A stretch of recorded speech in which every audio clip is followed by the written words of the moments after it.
Welcome back to yet another episode in the WoW Token Challenge. Today, we're going to go into a couple of the additional things that we've been spending time on in the challenge. And after we've gone over that, I'll show you a little bit about what we farmed and some of the tactics that we've still been using. And then you can have an idea of how much we have farmed. We have also made a considerable amount of progress in the gold front. Not anything that I would say is particularly insane, but still, we take the progress where we can, and we can get an idea of what the gold per hour currently is looking like.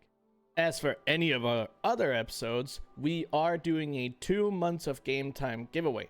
All that you have to do is, of course, like the video, and then type a comment down below about something that you're currently enjoying in the game, or something about your own progress if you're doing a challenge like this, or maybe another challenge. I'd love to talk about it. We've had great talks in the previous episodes, and it's really fun to hear about what you guys are doing in the game, and also if you're doing a challenge like this yourself. But again, remember to like the video and then type a comment down below to be able to potentially win 2 months of game time, and we picked a winner for that on the next episode.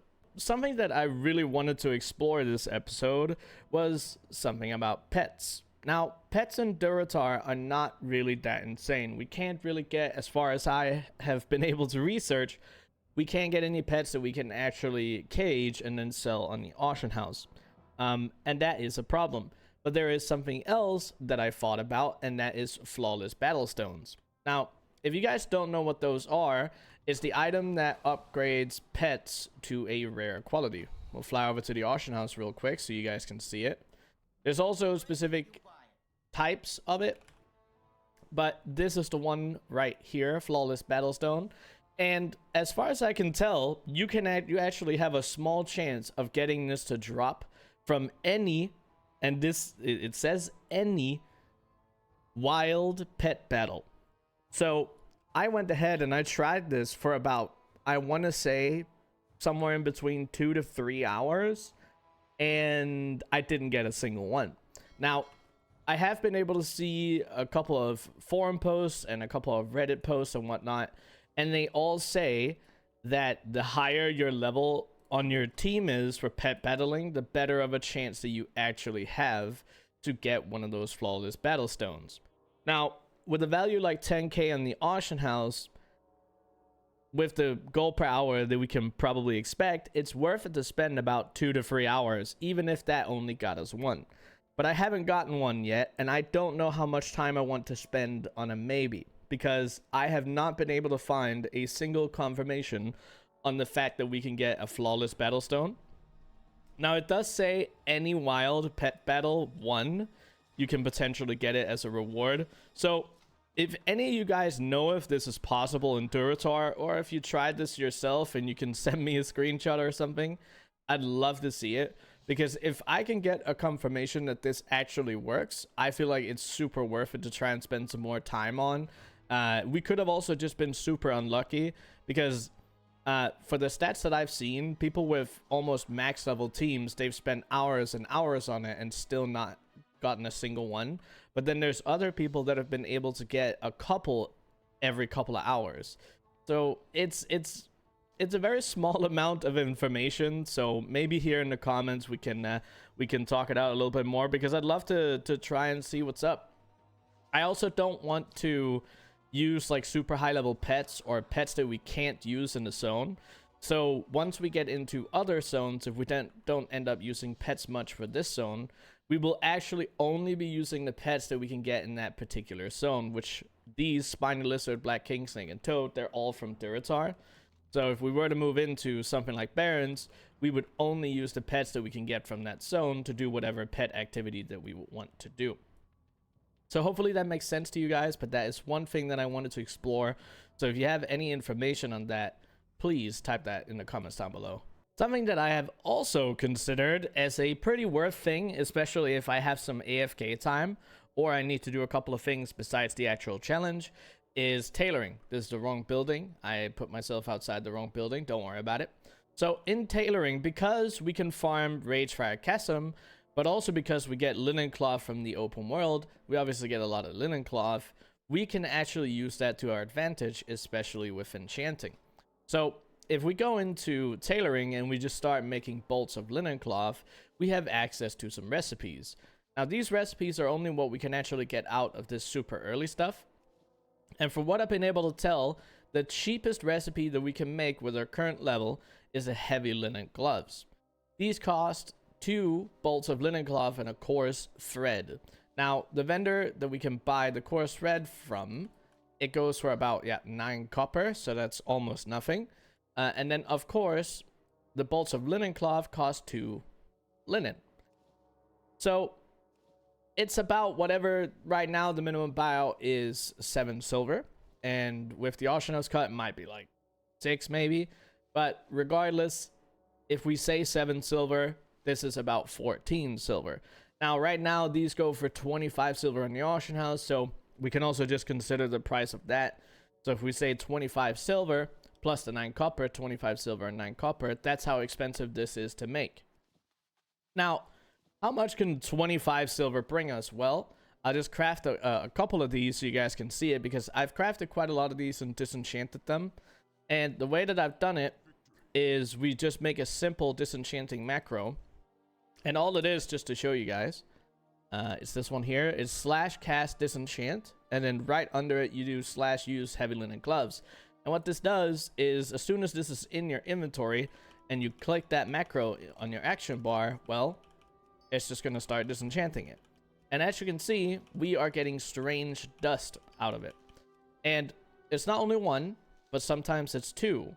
So it's pretty nice. You know, strange dust sells for about 1 gold. And if we get 2, well, then it's 2 gold. So it's not that crazy. It's not like we're making astronomical amounts of gold. But sometimes when I'm either watching something or I'm busy doing a couple of things, having the opportunity to stand still and craft a couple hundred items is really nice. And the same thing goes for copper bars whenever we have been gathering. Same thing goes for, what do you call it, for if we make the handful of copper bolts as well from engineering. So it's super nice. And we actually also get these lesser magic essences. And if you get 3 of these, you can make 1 greater magic essence.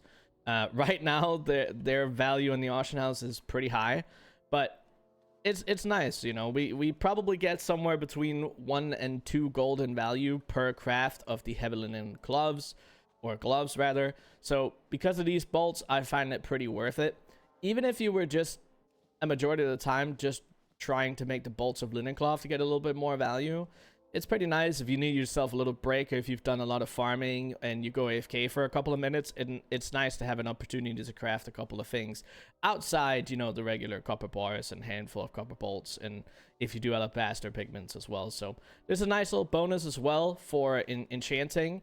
And I also found this particularly good because I did, you know, a couple of hours of dungeon farming and then also mob killing in the open world. And having these accessible out in the open world also means that we can clean out our inventory without having to walk over to vendors. And that is really nice. That's a huge bonus, and it actually saves quite a lot of time.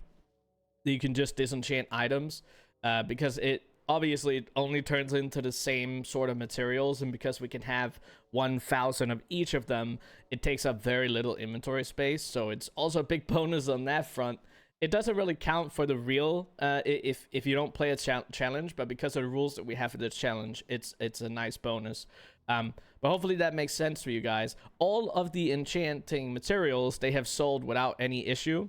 And I actually show that in the mailbox later in this episode. We've had quite a lot of sales on those enchanting materials, so it's been quite wonderful.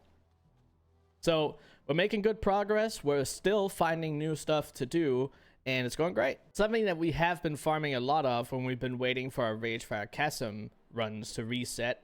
Obviously, we can only do 10 in an hour, and since we complete about 10 dungeon runs in about 35 to 40 minutes, we have some extra time where we can do something else.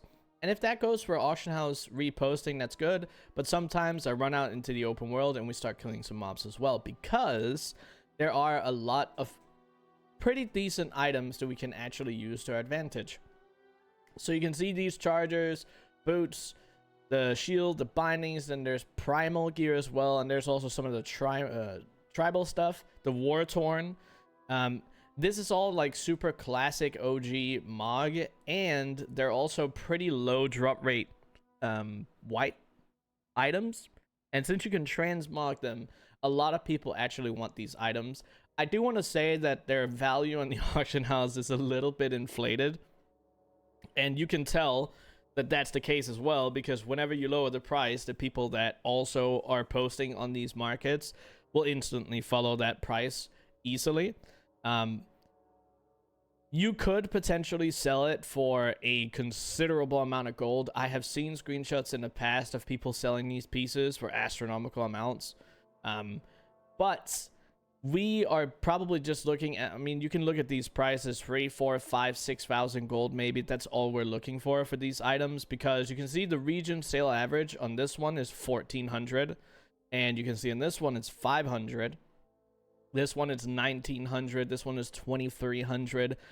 When it comes to the purposes of actually trying to sell this stuff within a reasonable amount of time, I want to be closer to the regional sale average. Some of it I don't move too close. I just slowly start lowering the price.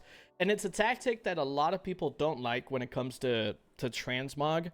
But again, this is a free market. Whatever tactic that you want to use to make gold to your advantage is something that you should use, right?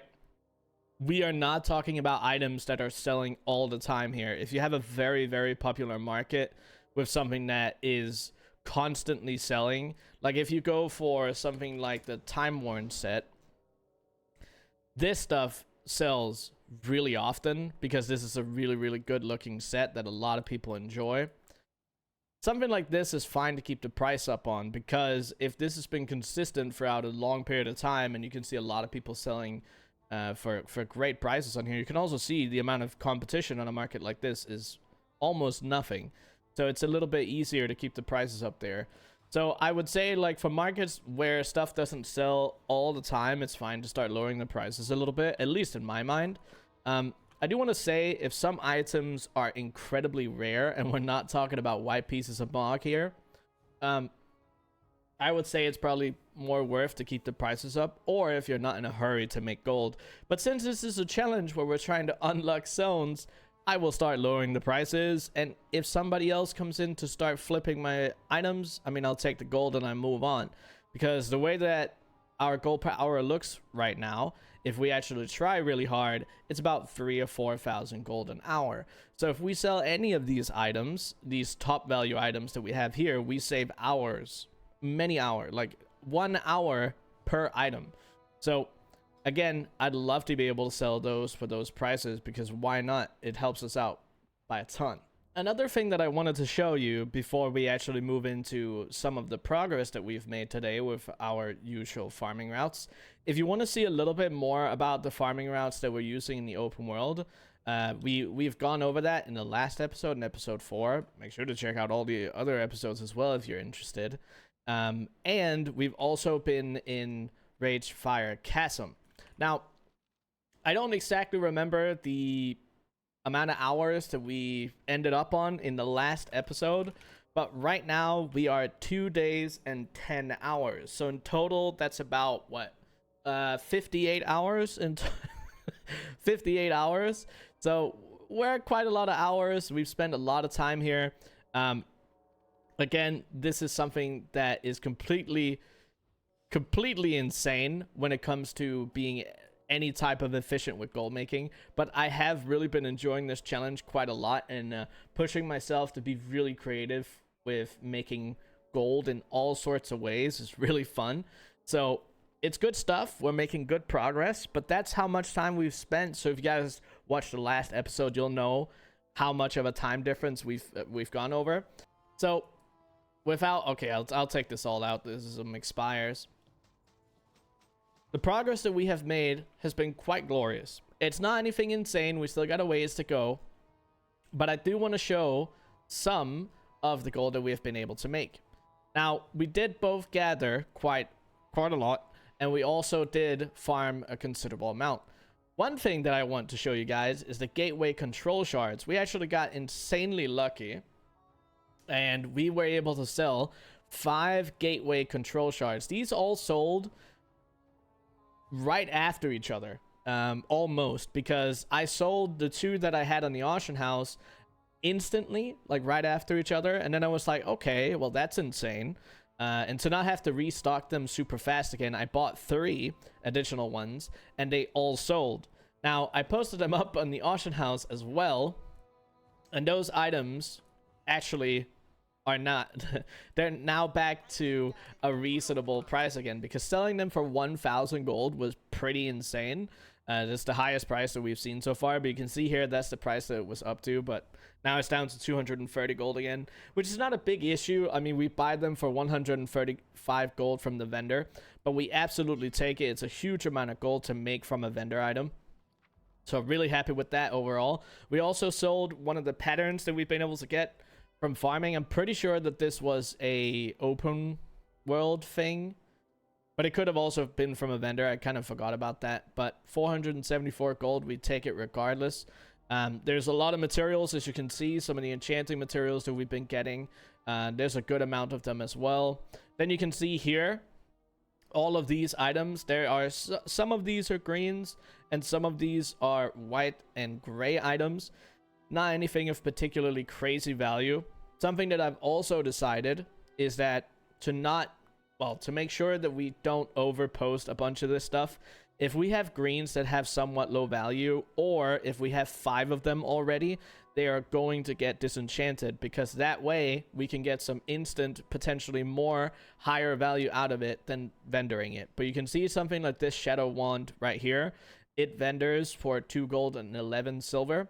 So the chances of getting more value out of it from disenchanting it is not that high. Obviously, we have the opportunity to get some of the greater magic essences, but again, or the greater eternal essences, but that's mostly from blues. So when it comes to weapons, generally we will vendor them if we already have too many of them. And the same thing goes for whites and grays, because overstock in the auction house, I mean, there's no reason for it.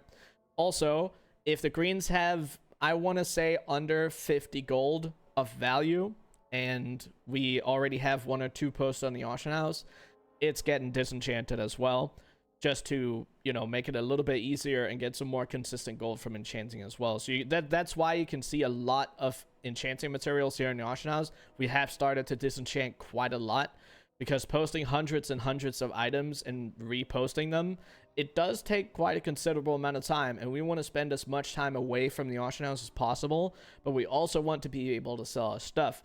So we're going to start prioritizing certain items and not, you know, posting too many duplicates. It's making some good progress. As you can see, we still have 33 additional mails, so we go over that. Another sale is beaded wraps here of the Fire Flash. Really happy with this one. It's 2,000 gold. I'm pretty sure this was a green item. I'm pretty sure, from the open world. Yeah, this is an open world drop, and quite wonderful to sell that for that price. Yeah, it probably sold for this one 2,183. Really, really nice. Super awesome. There's some more some more expires, so we have to post up again. But anyway, this is another 24,574 gold. So we'll go ahead and loot this up. Some good progress in here. One thing that I do want to, because we did do a lot of gathering, which is on the far end of this. I want to get back to some more gathering, because recently, as you could see from the start, from the start of the mailbox, you could see a lot of enchanting materials and a lot of, you know, just straight up transmog items being sold. Enchanting is good, but the gold per hour when it comes to enchanting, well, disenchanting mostly and running Ragefire Chasm, is not super high.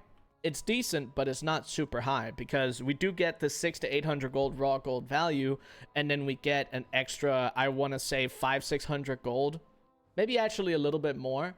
I think it's closer to 700 or 800 gold, because the values on the items have gone up a little bit from when I started.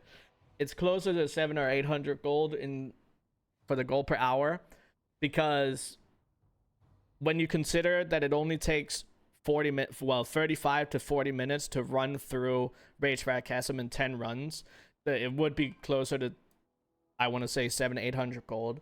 So we probably get in total the raw gold and the enchanting materials from Disenchanting. I want to say it's like 1200 to 1400 extra gold. Really, really nice. But again, if we don't get any transmog sales, it's not that great, right? We're looking at 1200 to what, 1500 gold. If we do gathering, on the other hand, with mining and herbalism, we're going to get a consistent 3000 gold, and maybe even more if we do turn it into copper bars or a handful of copper bolts, if that's worth it.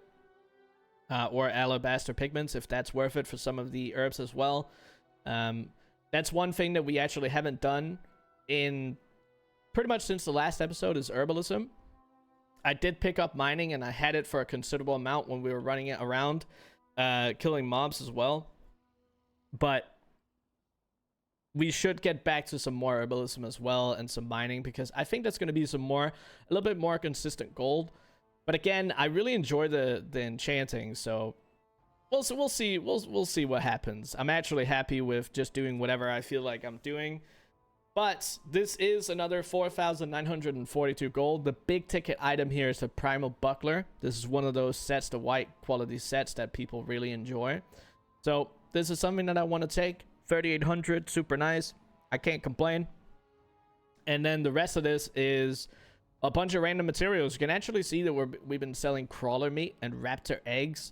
And I think there's also some of the other materials. So, well, there's some rough stones here, and some more of the enchanting materials. But there's a lot of the Scorpit stingers. We sell those too, so that's nice. Awesome to see. This does, however, put the grand total at 82,977 gold. We're still quite far away from our overall goal of, well, right now, 346,000. I want to say that our gold per hour, if you just look at the mailbox and we consider some of the raw gold as well, it is somewhere around 3,000-ish gold at the moment that we make an hour. This obviously heavily depends on what we are able to sell in the auction house, because one of the things that we just went over was the Primal Buckler. When we sell that for 3,800, well, we save an hour, maybe even an hour and a half of farming consistent gold. So it is really, it's a big deal being able to sell one of those items, and it does a lot for our overall gold making for the challenge. But if you consider the 83,000 gold, we're about 25% towards our overall goal of the token, because, you know, you have 80,000, 160, 240, and then 320k, and then you plus the 12. Yeah, approximately 25% towards our overall goal. So pretty happy with the progress. We haven't, besides a couple of things, I want to explore a little bit more about the dung beetle. Well, not dung beetle. A little bit more about the pets. I want to give that a little more time, just to see if we have the opportunity to get one of those flawless battle stones. Because if it is possible to get them in Durotar, I mean, we'll be able to make delicious gold. Absolutely delicious gold. If we don't get too unlucky, of course. But as I mentioned earlier in the video, if you know anything about being able to get one of those in Durotar, I'd love to hear about it, because getting a confirmation could really help me decide whether or not I want to spend an astronomical amount of hours trying to get lucky out here. But I appreciate you guys so much for watching. Before we end up the episode, make sure that you guys check out Goldcap down in the description below the video. I probably also have a pinned comment, but Goldcap is for anybody that wishes to become a lot better at gold making. This is for all versions of the game. You can actually use Sansful as your code for 10% off. It is a membership, of course, on the website, and you also get access to a Discord that we have, where you can have a member role where you can talk to all of us and the rest of the community about all sorts of gold making. We'd love to have you there, and it's also a great way to support me if that is something that you're interested in. Again, thank you guys so much for watching the video, and I will see you on the next one, where we have made glorious progress and hopefully have made it over 100,000 gold.